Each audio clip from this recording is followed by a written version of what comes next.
Halo, assalamualaikum warahmatullahi wabarakatuh, sobat Brodi semuanya. Gimana kabarnya? Semoga sehat ya. Semoga Allah Subhanahu wa Ta'ala memberikan kesehatan kepada kita semua. Di masa pemilu ini, sesudah pemilu lah, ya. Kita sedang menunggu hasil dari perhitungan suara KPU yang real count gitu ya. Nah, di sini ada beberapa pertanyaan dari netizen, mungkin kata admin Akang akan dilontarkan beberapa pertanyaannya, mungkin bisa langsung saja dimulai. Ya ada beberapa pertanyaan sih nggak banyak ya. Mm-hmm. Nah, untuk yang pertama ini gimana sih pandangan Bang Di nih atau menurut Bang Di ya pemilu 2024 ini dilaksanakan? Ya, seperti yang kita tahu sudah dilaksanakannya tanggal 14 Februari ya. Sekarang Ya, tanggal berapa? 22 Februari. kurang lebih di 1 minggu ya. Ya, sudah 1 minggu kurang lebih masyarakat Indonesia telah menentukan atau memilih calon presiden dan wakil presidennya. Ya. Seperti Bang Di juga kemarin sempat pulang kampung tuh Oh iya. buat menentukan pilihan. Banget ya. Iya. Cuman sehari doang ya. Sehari doang. Lupa ini ya, lupa daftar di RTS ini ya. Iya. Jadi Bang Di KTP-nya masih KTP daerah. Nah, belum sempat juga daftar untuk memilih di tempat Bang Di tempat Domisili. tinggal sekarang, domisili. Jadi mau nggak mau ke kampung lah. 5 tahun sekali lah, 5 tahunan sekali nggak apa-apa pulang kampung demi memilih presiden dan wakil presiden yang akan menentukan kebijakan kita ke depannya seperti Ya, apa. 5 tahun ke depannya. Ya. Tuh gimana itu menurut Bang Di? Pemilu 2024. Berjalan lancar, tapi di berbagai media sih Bang Di menemukan katanya sih ada beberapa yang janggal ya, ada beberapa kecurangan gitu, ya. indikasi gitu. Itu mungkin di satu paslon atau beberapa paslon itu? Kecurangan ditemukan Bang Di sih objektif ya, walaupun Bang Di punya pilihan presidennya sendiri, Iya. tapi bakal objektif. Jadi kecurangan ada di berbagai paslon, 1, 2, dan 3 ada. Ada semua ya. Ada. Cuman yang lebih menonjol menurut Bang Di ya, atau menurut informasi atau melihat di sosial media atau berita, paslon mana sih yang menurut Bang Di, ini banyak nih kecurangannya gitu. Ini di pemilu di pas nyoblos ya, bukan sebelumnya gitu. Kalau sebelumnya kita nanti bahas deh. Banyak ditemukan itu, ini case-nya dulu ya. Kasusnya itu input di aplikasi KPU itu tidak sesuai ya? dengan form C1. Ya. C1 itu hasil rekap di TPS gitu. Ya. Jadi beberapa TPS di berbagai daerah itu banyak yang mengklaim tidak sesuai penginputannya dengan apa suara yang ada di C1 hasil rekap itu. Contoh di Cakung itu ada Jakarta. Ya, di Jakarta ada apa ya? Form C1 di inputnya itu pemilih Anies itu suara sahnya 108. Itu tetap di input 108. Pemilihnya Prabowo Subianto itu ada 74, tapi di inputnya dilebihkan jadi 74. Memang 74 tapi ada 8-nya di belakang. Jadi 748. Banyak juga tuh. Nah, kemudian ada paslon nomor 3 juga, itu cuma 16 suara dapat di Cakung, cuman di inputnya itu dilebihin 01 di belakang, jadi 160 gitu. Itu di Cakung doang ya, tuh ya? Iya, itu di Cakung, banyak juga di berbagai, di Jakarta pun banyak ya. Terus di daerah di Pati, di mana, itu banyak yang seperti itu. Tapi menurut Bang Di itu kesalahan dari penginputannya KPU atau emang sistemnya itu kecurangan dari paslon-paslon tersebut menurut Bang Di ya? Ya, Bang Di belum bisa menyimpulkan sih, tapi Ketua KPU sendiri sudah mengklarifikasinya di press conference ya, di konferensi pers. Nah, beliau mengakui bahwa memang terjadi beberapa kesalahan input di beberapa TPS gitu, tidak sesuai dengan C1. Dan anehnya kenapa di berbagai daerah itu banyak kesalahan input, tapi yang salah inputnya itu suara nomor 02, kebanyakan 02 ya. 02. Digelembungkan suaranya. Jadi dibesar-besarkan gitu. Yeah. Walaupun pasangan 01 juga ada katanya di Lampung penggelembungan suara gitu, pembesaran suara sebanyak 3 juta, tapi kebanyakan sih 02. Berarti di beberapa paslon memang ada indikasi kecurangan gitu ya. Ada indikasi Tapi yang kecurangan. lebih menonjol untuk saat ini di 02. Iya, lebih banyak lah, lebih banyak Banyak, kasusnya, lebih banyak case-nya gitu. Mm. Wow. Terus apalagi ya, ini kan kita masih nunggu hasil quick count atau quick count-nya Udah keluar. udah keluar nih. Untuk pemenangnya kan si Pak Prabowo sama Gibran di 57 atau 58%. 58%-an. Ya, terus kan sekarang masih nunggu real akun KPU-nya baru 70% kurang lebih ya. Dan masih sama tuh untuk menangnya di 58 juga KPU, di ini hampir-hampir sama sih. Menurut Bang gimana itu? Dari 5 tahunan ya, dari apa ya, pemilu-pemilu sebelumnya itu hasil quick count biasanya itu hasil real count biasanya itu hampir sama lah dengan hasil real count KPU. Nah, cuman sekarang kan banyak indikasi kecurangan gitu. Mungkin quick count itu kan sampel ya, cuman sampel. Jadi beberapa suara diambil di setiap daerah. Nah, Prabowo itu menangnya 58%.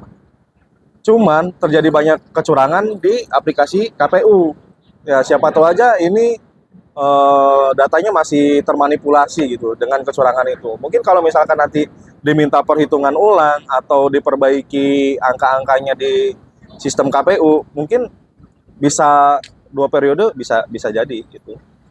2 putaran. 2 putaran. Iya, 2 putaran masih ada peluang buat masih 2 putaran. Ya. Tapi kan jauh banget persennya. Misalkan Anies kan 24%. Prabowo di 57 atau 58. Kalau misalkan ada kecurangan, itu bedanya bisa puluhan juta orang gitu.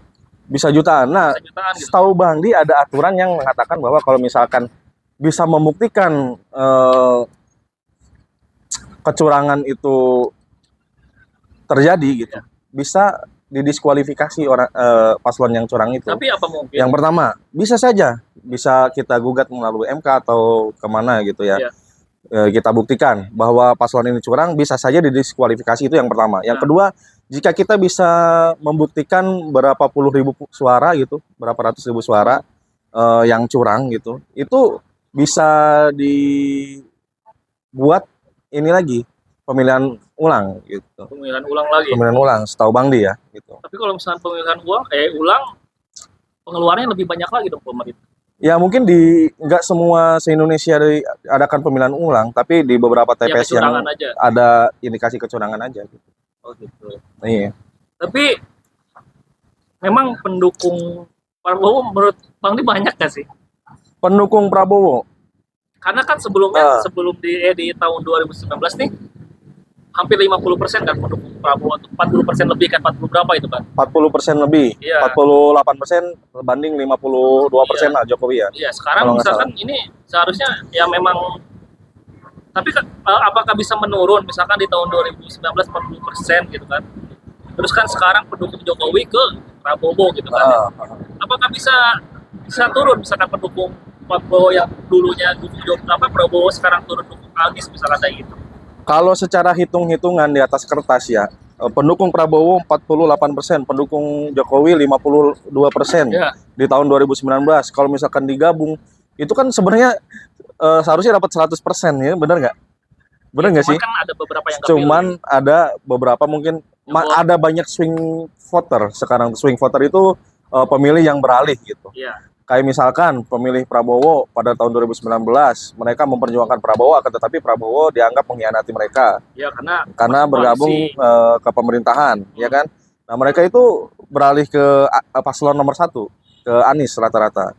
Terus yang kedua, pendukung Jokowi juga enggak 100% mendukung Gibran di 2024. Karena apa? Karena banyak yang puas dengan hasil kinerja Jokowi, banyak juga yang tidak puas dengan hasil kinerja Jokowi, tidak memilih anaknya gitu, memilih paslon lain, mungkin ke Ganjar atau apa. Dan lagi Jokowi juga kan pecah kongsi sama partainya, sama PDIP, kita tahu di. Tapi kan belum ada obrolan pemecatan Jokowi. Iya. Ya walaupun dari ada PDIP. Iya, tapi kan kader PDIP-nya tidak mengusung anaknya Jokowi, mengusung capres lain. Benar nggak? Betul. Ya, udah punya capres pilihan sendiri, berbeda pilihan dengan Jokowinya sendiri. Ya otomatis suara Jokowi yang dari PDIP separuh ke Ganjar lah mungkin. Kalau yang masih loyal sama Jokowi mungkin ke Jokowi. Nah, ada juga kan Projo. Apa tuh Projo kan eh, pecah juga tuh. pendukungnya? Mm-mm. Jadi nggak mendukung Tapi paslon yang nomor 2. di Jawa Tengah itu kebanyakan dukung mana sih? Kalau di hasil quick count sih Jawa Tengah dimenangi oleh paslon nomor 2 ya. Berdua. Nomor 2. Ya, Padahal Jawa Timur sebelumnya, Jawa Tengah Jawa Tengah sebelumnya gubernurnya kan eh, Ganjar. Ganjar kan ya. Apa Mm-mm. mereka nggak puas dengan Ini kinerja si Pak Ganjar. Ganjar itu? Padahal dia 2 periode loh. Jadi gini, suara itu terpecah menjadi 2. Kita kan pemilu itu memilih presiden dan juga memilih legislatif juga kan ya, kayak DPR, DPD, ya kan. Suara PDIP untuk memilih presiden di Jawa Tengah itu diindikasinya itu pindah ke Gibran karena banyak pendukung PDIP yang memilih Jokowi pada 2019 itu masih loyal kepada Jokowi sehingga memilih anaknya Gibran Rakabuming Raka. Ini asumsi saya loh ya. Dan akan tetapi suara legislatifnya kayak DPR, DPD, itu suara PDIP masih tinggi, masih tertinggi di Indonesia. Untuk Ya, suara legislatif. legislatif ya. Ya. Kalau untuk suara presiden entah kenapa mungkin Ini berapa tuh? Cuma di 16 atau Gibran. 17% ya? Ya sekitar 20 lah. 20 ya, di bawah ya 20% kan. Rugi dong itu. Rugi dong. Ya padahal kan Ibu Megawati bilang kan ya bahwa Jokowi itu menang pilpres itu karena PDIP gitu. Karena PDIP. Ya, mungkin iya di tahun 2014, 2019 karena yang seperti yang kita ketahui Jokowi itu kan presiden yang diusung oleh partai PDIP dan koalisinya, ya kan? Nah, pemilih Jokowi 2019 di Jawa Tengah mungkin masih loyal sama Jokowi. Jadi dia tidak memilih capres yang diusung oleh PDIP 2024 ini yaitu Ganjar dan Mahfud. Jadi yang masih loyal dengan Jokowi itu pasti milihnya itu Gibran. Tapi apakah rakyat Indonesia puas dengan kinerja Jokowi? Tapi ternyata sekarang memilih juga anaknya gitu. Ya, kalau puas tidak puas itu kan penilaian masing-masing masyarakat ya, penilaian masyarakat. Ada yang puas, ada yang tidak, gitu. Jadi ada yang kalau misalkan puas semua pendukung Jokowi 2019 dengan kinerjanya Jokowi, suara Jokowi, suara Gibran otomatis banyak dong, banyak banget. Nggak mungkin di 58% yang seperti sekarang. Apalagi digabung dengan pendukung Prabowo yang loyal. Seharusnya itu ya seenggaknya 75% lah. Terus ada pertanyaan lagi nih. Menurut Bang Di, kan koalisi di 01 itu kan ada Nasdem, PKS, sama PKB. Apakah mungkin nih yang sebelumnya PKB kan sebelumnya ke Prabowo kan? Apakah dia bisa jadi koalisi ke Prabowo lagi? Sebelumnya kan Pak Suryo Paloh tuh yang punya Nasdem bukan dikabarkan ya, tapi disuruh datang ke istana tuh. Itu menurut Bang ini gimana tuh? Apakah mereka bisa jadi koalisi ataupun jadi oposisi? Kalau politik itu nggak ada kawan, nggak ada lawan. Ya. Politik itu dinamis. Hari ini kita berkawan, besok kita bisa jadi lawan. Berarti berkepentingan aja. Iya, kepentingan itu di politik itu segalanya. Tapi setelah bertemu dengan Jokowi,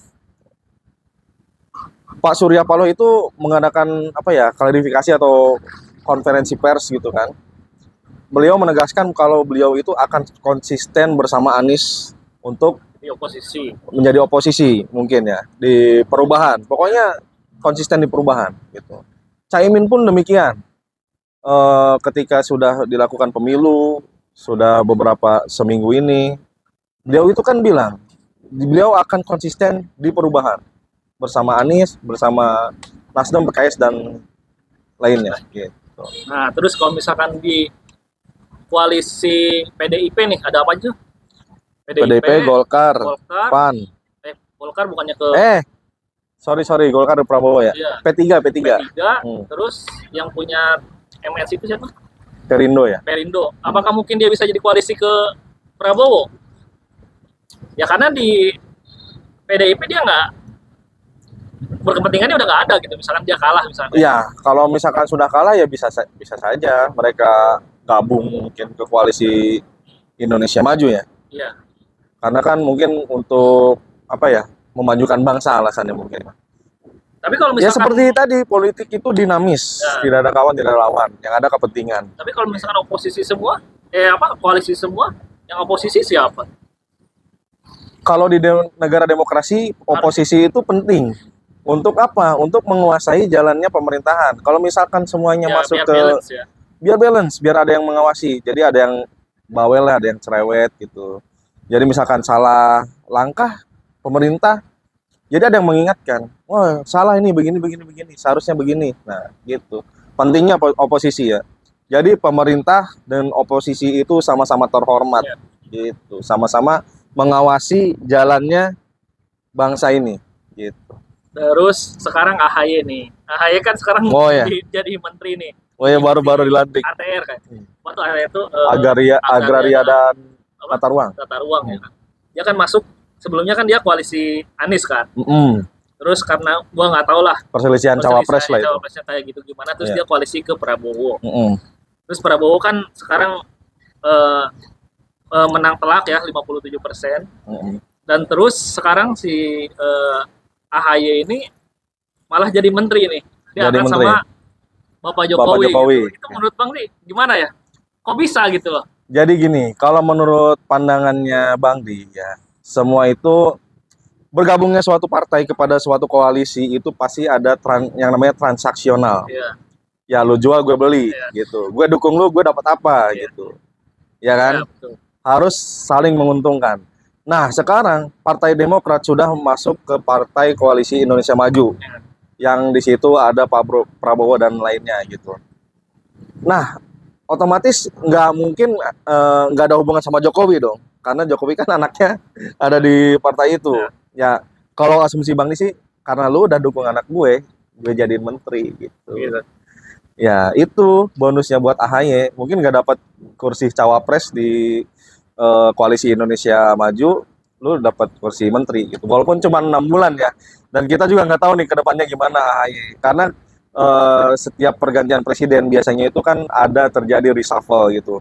Nah, nanti 6 bulan ke depan ketika calon presiden dan wakil presiden baru dilantik, apakah jabatan AHY sebagai menteri ATR, Agraria dan tata ruang itu akan dilanjutkan atau malah akan terkena reshuffle? Kita nggak tahu. Atau mungkin bakal Tapi apa ada. mungkin dia jadi menteri pertahanan? Ya bisa saja karena basicnya AHY kan di militer juga kan. Dia Iya. tahu ya strategi keamanan militer lah dia tahu. Ya bisa jadi. Mungkin akan ada negosiasi nego-nego lagi lah gitu. Jadi Di kalau koalisi menurut tersebut. Bang Di, misalkan Gibran nggak nyalon ini, misalkan Prabowo sama siapalah gitu ya, terus Jokowi nggak ikut campur, apakah Prabowo bisa menang? Ya kita tidak menutup mata ya perannya Jokowi, perannya Gibran di yang ada di koalisi itu menentukan, karena kita tidak menutup mata juga kalau pendukung Jokowi itu ada juga yang loyal gitu dan pasti mendukung anaknya Jokowi, Gibran. Makanya kalau misalkan MK waktu itu tidak meloloskan, KPU tidak meloloskan dan MK juga tidak merubah regulasi persyaratan calon presiden itu harus di atas 40 tahun, Gibran otomatis tidak bisa masuk. Benar nggak? Ya. Tidak masuknya Gibran, otomatis Prabowo tidak mendapat suara dari ayah Jokowi, ayahnya Gibran. Nah, gitu. Ya menurut saya akan lebih bisa menang, mungkin semua bisa terjadi, tapi akan lebih sulit bagi Prabowo. Gitu. Terus pandangan Bang Di ke capres nomor 1 gimana tuh sekarang? Sekarang dia menggembor-gemborkan kan banyak kecurangan sama nomor 03 ya. Gimana tuh pendapat Bang Di? Jadi masing-masing semua mengklaim ada terjadinya kecurangan di pemilu 2024. Dan mereka juga mengklaim sudah mengantongi buktinya. Banyak kecurangan di berbagai daerah, bukan cuma di DKI Jakarta atau dimanapun. Dimanapun ada kecurangan katanya. Mereka akan membukakan semua bukti-bukti itu nanti ketika hasil pemilu sudah diumumkan. Misalkan diumumkan, paslon nomor 2 menang, ya kan? Nah, mereka bakal menuntut, mungkin menggugatnya ke MK ya, menggugat ke MK bahwa terjadi Tapi kecurangan. kan sekarang MK-nya Bapak pamannya lagi gimana? Gua nggak ngerti sebenarnya sih kenapa gitu loh. Dia bilangnya kan karena dipecat karena etika. Ya, masalah etik. Masalah terus digantiin sama MK lain. Nah sekarang dia masuk lagi. Jadi hakim MK lagi. Jadi MK lagi. Terus kalau misalkan nanti ada gugatan, terus hakimnya dia, menurut gua sih gimana itu ya? Ya itulah. Seharusnya sih kalau yang sudah tersandung masalah etik itu tidak perlu diangkat menjadi jabatan-jabatan penting lah, jangan lah, nggak usah lah. Karena etik aja dilanggar, apalagi kita masyarakat ya kan nggak bakal dipikirin. Iya. Nah, kenapa nggak ngelantik MK yang lain gitu ya kan? Sudah tahu, ya indikasi kecurangan bakal malah gitu kan, ter-up lagi gitu, ngerti nggak? Tapi menurut Bang Di, Pilpres tahun 2019 sama 2024 atau Pilpres sebelumnya sama tahun ini lebih bobrok atau lebih bagus dari tahun-tahun sebelumnya? Banyak pakar politik gitu, pengamat politik itu bilang kalau pemilu 2024 itu pemilu paling bobrok. Kalau 2019 ada indikasi kecurangan atau ada pembelahan masyarakat kayak cebong kampret, tapi tidak separah saat ini. Sekarang ini malah lebih panas lagi gitu. Walau seharusnya dengan adanya kayaknya kalau dulu itu di masyarakat ya. Di masyarakat pembelahan. Kayaknya sekarang terpecah di semuanya, di atas mau di bawah mau di masyarakat, pecah semuanya. Bahkan waktu tahun 2019 guru-guru besar di kampus itu tidak melakukan protes, tidak melayangkan protes, ya kan? Kalau sekarang guru besar melayangkan protes, dianggapnya langsung dituduh partisan paslon ini, partisan, wah udah partisan, langsung dituduh-tuduh seperti itu. Seharusnya tidak boleh. Guru besar itu pasti netral, gitu. Harusnya netral. Oke. Nah, yang terakhir nih Bang Di. Terus apa yang harus kita lakukan sebagai masyarakat ya di tengah menunggu pemilu nih, hasil pemilu saat ini? Kalau kita sebagai masyarakat itu tugasnya udah kita perhatikan, kita pantau pemilunya, kita kawal. Jika ada kecurangan dilaporkan.